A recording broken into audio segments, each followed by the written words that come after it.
Hey there, science fans! Tristan Tubbs here, and have I got a treat for you? We've all heard them. Those science facts that everyone seems to believe, or that cracking your knuckles gives you arthritis. But how many of these are actually true? Not many. Join me as we use the power of science to debunk the most common science myths out there. Let's get started. Our brains, they're amazing. They control everything we do, from breathing to thinking to remembering that embarrassing thing that happened in the third grade. But there's a popular myth that we only use 10% of our brains. That's right, some people think 90% of our brains are just sitting there doing nothing. Now, if you stop and think about that for a second, it doesn't really make sense, does it? I mean, our brains are constantly working, even when we're sleeping. Scientists have used brain imaging techniques like fMRI and PET scans. And guess what? They've found that the entire brain shows some level of activity, even when we're resting. We use different parts of our brains for different tasks. Like a well-organized toolbox, we've got areas for language, memory, movement, and much more. It's true that some parts of our brain are more active than others at any given time, but that doesn't mean the rest are useless. It's like saying you only use 10% of your car because you're not using the windshield wipers at that exact moment. And to put the final nail in this myth's coffin, let's hear from a real-life brain expert, neuroscientist. The idea that we only use 10% of our brains is simply not true.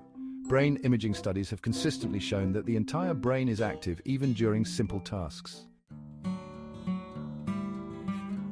Have you ever shaved your legs or your face and thought, wow, this is growing back thicker? It's a common belief, but I'm here to tell you it's just not true. Let's dive into the science of hair growth. Hair grows from follicles beneath the skin's surface. When you shave, you're only cutting off the hair shaft at the skin's surface, not affecting the follicle itself. Think of it like mowing the lawn. You're trimming the grass blades, but you're not pulling them out by the roots. So why does shaved hair feel thicker? Well, when hair first grows out, the ends are naturally tapered, kind of like the point of a pencil. When you shave, you're creating a blunt end. This blunt end can feel coarser and stubbly as it grows out, giving the illusion of thicker hair. Dermatologist. The myth that shaving makes hair grow back thicker is a persistent one. However, numerous studies have shown that shaving has no impact on the thickness or rate of hair growth. The moon, our celestial neighbor, has captivated humanity for centuries. It lights up our night skies and controls the tides. But there's a common misconception that there's a dark side of the moon that never sees sunlight. This is, of course, completely false.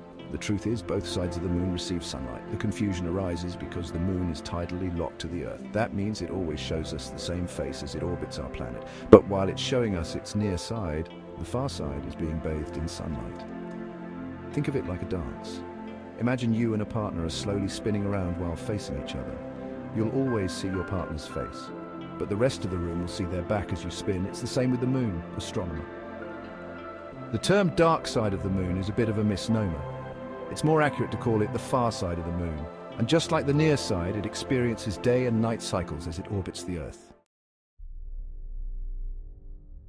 Movies often depict a dramatic scene where someone gets sucked out of a spaceship without a suit, leading to an explosive demise.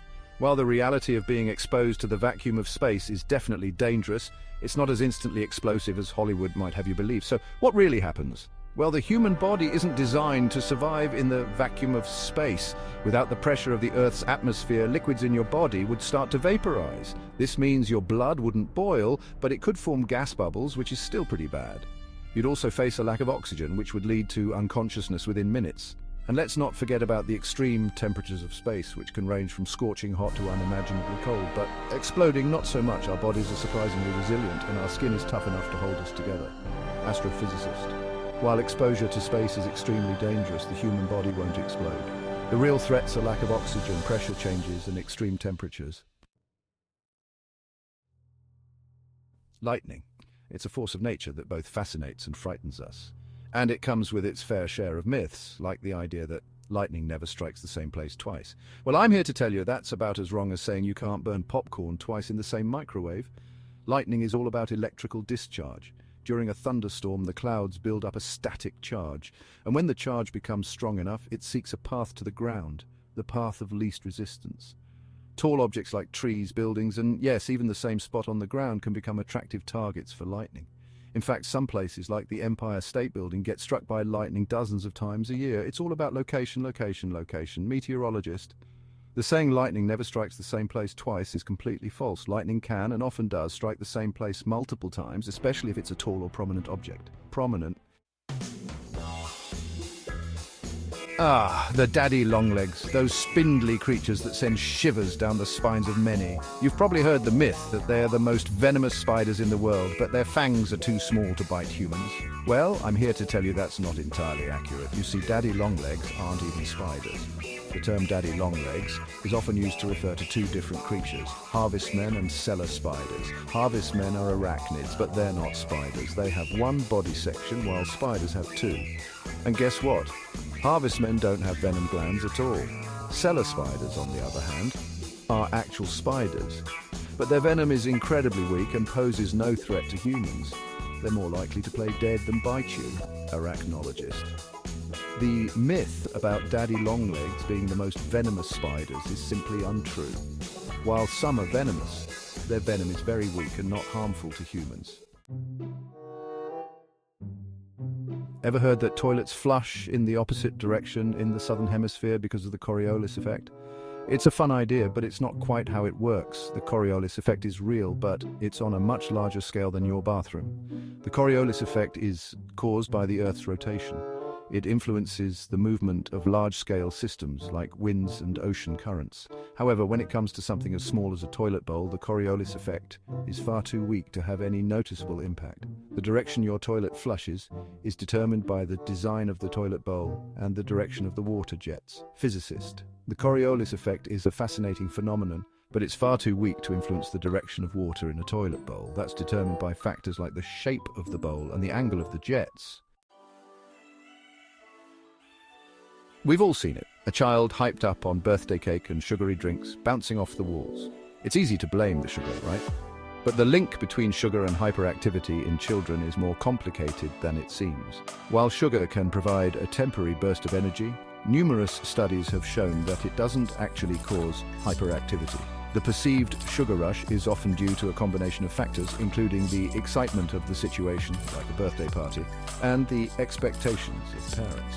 It's a classic example of the placebo effect. If parents expect their children to be hyper after eating sugar, they're more likely to perceive their behavior as such. Pediatrician. The idea that sugar causes hyperactivity is a widespread myth. While sugar can provide a quick burst of energy, it doesn't cause a lasting change in behavior. Poor goldfish, they've gotten a bad rap for having terrible memories. You know the saying, memory of a goldfish, but the truth is, goldfish are smarter than we give them credit for. Studies have shown that goldfish can remember things for weeks, even months. They can learn to recognize their owners, navigate mazes, and even remember to avoid unpleasant stimuli. So, how did this myth get started? It likely stems from our tendency to underestimate the intelligence of animals, especially those that are small or seem simple. Animal behaviorist. The myth that goldfish have a 3-second memory is simply not true. Goldfish are capable of learning and remembering information for extended periods. It's a common misconception that the Great Wall of China is the only human-made structure visible from space.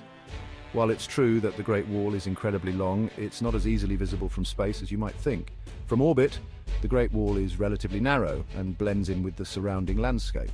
Astronauts have reported that it's difficult to see with the naked eye, even from low Earth orbit. So, what can you see from space?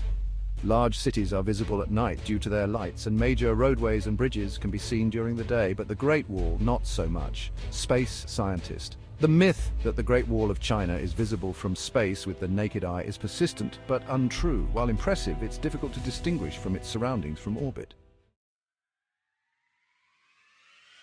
So there you have it, 10 common science myths debunked. We've learned that our brains are amazing, shaving doesn't make hair thicker, and goldfish deserve more credit for their memories.